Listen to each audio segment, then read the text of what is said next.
Hi மக்களே வணக்கம். இன்னைக்கு எபிசோட்ல இந்த தடிமாடு முத்துவேலும் சக்திவேலும் ஒரே ரகல ஆரம்பிச்சிட்டாங்க. வீட்டுல ஒரே பிரச்சனை தான். அந்த குமரவேலு கிட்ட செமையா திட்டி அவன் பயங்கரமா அடிச்சிட்டாங்க. குமரவேல் பாவம் இன்னைக்கு செமையா மாத்து வாங்கினாரு. பின்ன இருக்காத பின்ன அவங்களே என்னன்னு கற்பனை கோட்டை பண்ணி சீன் போடலான்னு திருவிழா மாதிரி நடத்தலான்னு பார்த்தாங்க. அந்த நேரத்துல சாப்பாடு போட முடியாம போயிடுச்சுல எல்லாரும் ஊர் ஜனங்கள்லாம் ஃபோன் பண்ணி காரி துப்புறாங்க. அந்த டென்ஷன் வேற. இங்க பாண்டியன் ஸ்டோர் குடும்பம் வந்து நல்லா பிரம்மாண்டமா பண்ணிட்டாங்க அவங்க அம்மாவோட ஃபங்க்ஷனை. அந்த ஒரு கோவம் வேற எல்லாம் சேர்த்து குமரவேலு கிட்ட காட்டி திட்டிட்டு இருக்காங்க. இதை கேட்டுட்டு இருந்த அப்பத்த வெளியே வந்து என்னடா சும்மா சதம் போட்டுருக்கு, என்னதான்டா பிரச்சனை அப்படின்னு கேக்குறாங்க. உனக்கு என்னம்மா நல்லா அளவுல முடிஞ்சிச்சு, உன் பொண்ணும் வருவன் வந்து நல்லா சிறப்பா செஞ்சுட்டாங்க, நீ அந்த மதப்பு சந்தோஷத்தா இருப்பா, உனக்கு என்ன வந்துச்சு, எங்களை பத்தி கவலை என்ன இருக்கு அப்படின்ட்டு இந்த சக்திவேல் கத்திட்டே இருக்காரு. சும்மா நிறுத்துறா, சும்மா வாய்க்கு வந்ததெல்லாம் பேசிட்டே இருக்க, என்னெல்லாம் தள்ளிட்டு தெருல போனாலும் நம்ம உடம்புல என்ன ஒட்டுமோ அதாண்டா ஒட்டும், நீங்க என்னதான் கூட்டி செஞ்சீங்க, இருந்தாலும் பத்தியா கடைசியில ஒரு தப்பு நடந்தது பத்தியா, அதாவது விதியோட பையனை சும்மா அதை விட்டுட்டு நடந்த விஷயத்தையே பேசிட்டு இருக்கீங்களா, வேற வேலையை பாருங்கடா, உங்களுக்கு தான் பேச தெரியுமா, எனக்கு தான் பேச தெரியும், ஆச்சா போச்சான்னு விடாத அதே பேசிட்டு இருக்கீங்க. 30 வருஷமா என் பொண்ணை வந்து கோயில் உள்ள கூட சேர்க்காது என்னை பிரிச்சு வச்சிங்க. நான் 5 நிமிஷம் சந்தோஷப்பட்டேன், அது உங்களுக்கு பொறுக்கு இல்லையா, அதான் காண்டு எடுத்து பேசிட்டு இருக்கீங்க, போக்கத்த பசங்களை போங்கடா அப்படின்னு திட்டிட்டு போறாங்க. அது என்ன அம்மா எவ்வளவு பேசுறது பத்தியா, இதுக்கெல்லாம் காரணம் இந்த பரதேசி குடும்பம் தான்.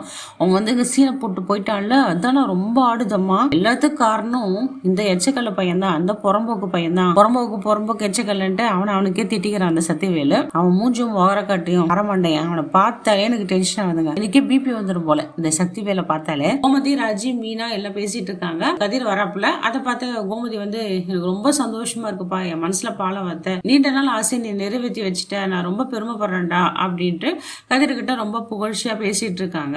கதிர் இது கேட்டு என்னம்மா நீ 3 மனுஷன் கிட்ட பேச சொல்ற, இது ஒரு சின்ன விஷயம் தானம்மா, இதுக்கெல்லாம் காரணம் நீதானமா அப்பா கிட்ட பேசின, அப்பத்தோட ஃபங்க்ஷனுக்கு போகணுன்ட்டு சும்மா என்ன சொல்லிட்டு இருக்க அப்படின்னு கதிர் கேட்கிறாரு. இவங்க 2 பேர் பேசிக்கிறத பார்த்தா நம்ம செந்திலுக்கு மூக்குலையும் வாயிலும் புகை வருதுங்க. செம்ம காண்டாயி, நான் கவர்மெண்ட் வேலைக்கு போனேன், அப்ப கூட அம்மா சந்தோஷப்படல, நான் என்ன செஞ்சாலும் வாயை அடிச்சிடுவாங்க, என்னை பத்தி ஒரு வார்த்தை கூட பெருமையா பேச மாட்டாங்க, இவனை மட்டும் நல்லா பெருமையா பேசிட்டு இருக்காங்கன்னு சொல்லிட்டு இருக்காரு. எல்லாரும் சமைக்க போலான்னு கிளம்புறாங்க. அப்ப உடனே செந்தில் வேணா எங்க போற மீனா, வா நம்ம வீட்டுக்கு போலாம், டைம் ஆச்சு இல்ல அப்படின்னு சொல்ல கோமதி என்னடா இப்பவே கிளம்புன்ற, இருந்து சாப்பிட்டு சாயந்தரமா போடா அப்படின்றாங்க. ஒன்னொன்னு தேவையில்லை, அப்புறம் புருஷன் வந்து தேவையில்லாம இங்க பிரச்சனை பண்ணுவாரு, 2 நாள் தானா, அந்த வீட்டுக்கு போய் 2 நாள் கூட அவளை இங்கே தங்கிட்டீங்களா அப்படின்னு உடையெல்லாம் கேட்பாரு. இதெல்லாம் எனக்கு தேவையா, மீனா நம்ம போலான்னு சொல்லிட்டு பொண்டாட்டியை கூப்பிடுறாரு. உடனே மீனாவும் ஆமாத்தான் எனக்கு கொஞ்சம் ஆபீஸ்க்கு போக வேண்டிய வேலை எல்லாம் இருக்கு, கிளம்பணும் அப்படின்ட்டு கிளம்பிடுறாங்க. ராஜி ரொம்ப ஃபீல் பண்றாங்க, அக்கா நீங்க போகாதீங்கக்கா ப்ளீஸ் அப்படின்ட்டு. கதிர ரொம்ப கிண்டல் பண்ணிட்டு இருக்காரு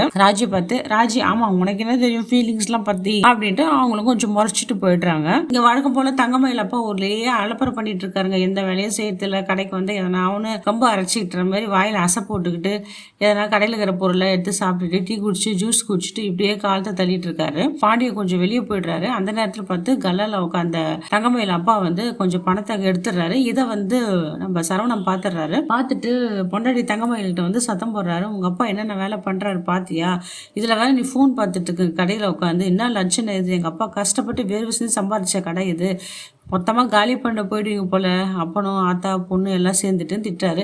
சும்மா இதே சொல்லாதீங்க மாமா, எங்கள் அப்பா அது மாதிரி ஆள்லாம் கிடையாது, ஏதோ பிடிக்காததுக்காக என்ன ஒன்றா சொல்லிட்டு இருக்கீங்க, அவர் அது மாதிரி ஆள்லாம் கிடையாது, ஏதோ வந்தார் வேலைக்கு கஷ்டம்ட்டு, அது உங்களுக்கு பொறுக்கலையா அப்படின்னு சொல்கிறாங்க. ஆமாண்டி நீ எல்லாமே சொல்லுவேன், என்னென்ன கூத்திங்க நடந்துட்டு எனக்கு தான் தெரியும் அப்படின்னு இங்கே சொல்லிட்டு இருக்காங்க. ஒழுங்கு மாதிரி தான் உங்கள் அப்பா நான் வேலைக்கு வரவேணான்னு சொல்லி, இல்லைன்னா அவ்வளோதான் ரணகாலம் ஆகிடும். நீங்கள் 2 பேரும் சண்டை போட்டுட்டு இருக்காங்க.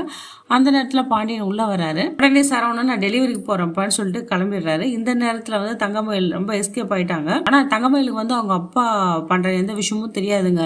சரி அப்பாவால எதுவும் பிரச்சனை வந்துடக்கூடாதுன்னு சொல்றதுக்காக தங்கமயில் கடைக்கே வந்தாங்க. ஆனா அப்பா பண்ற திலுமுள்ள எல்லாம் கண்டிப்பா தங்கமயில் பார்ப்பாங்க தான் நினைக்கிறேன்.